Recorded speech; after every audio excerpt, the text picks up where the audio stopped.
Hello കുഞ്ഞോളെ, പറയ് എന്തൊക്കെ അന്നെ കൊണ്ട് ഞാൻ തോറ്റില്ല. ഇന്ന് എന്ത് പ്രശ്നം? ആ അംസാഖാന്റെ അവിടെ തേക്കാൻ വന്ന ഇന്ത്യക്കാരായിട്ട് എന്താ കച്ചറ ഉണ്ടാക്കിയായിരുന്നു? ഓലെ തല്ല് എന്തൊക്കെ ചെയ്ത് പറഞ്ഞുകൊണ്ട് അംസാഖ് എന്നെ വിളിച്ചീന്ന്. അത് നിങ്ങൾ ചെവിയിലെത്തി എപ്പത്തെ പെട്ടെന്ന് എന്താ പ്രശ്നം എന്ത് ചെയ്യുന്നു?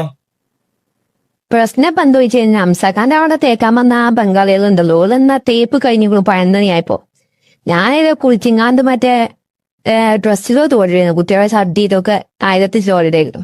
അപ്പൊ എന്നോട് ചോദിച്ചു മാഡം ചോട്ടാ നിക്കർ കഹാ ഹേ ചോദിച്ചു. ഞാൻ വന്ന അന്റെ നിക്കറൊന്നും ഇവിടെ ഇല്ലാന്ന്. പിന്നെ എന്നോട് ചോദിച്ചു ചോട്ടാ നിക്കർ കഹാ ഹേ ചോദിച്ചു. കൊടുത്ത് റെഡി. എന്നിട്ടും അന്നേരം പുമ്മൂളിച്ച് ചകരം അയിലുണ്ട് അംസാഖീബില കൂടി വന്നിക്കണ്.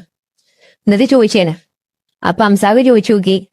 അപ്പൊ ചോട്ടാനിക്കർ നല്ല പറഞ്ഞായി. ചോട്ടാനിക്കര എവിടെയാന്നാ ചോദിച്ചു. ചോട്ടാനിക്കര കഹാഹേന്നാ ചോദിച്ചു. ചെറിയൊരു മാറ്റം, വേറെ ഒന്നും സംഭവിച്ചിട്ടൊന്നുമില്ല. ഹലോ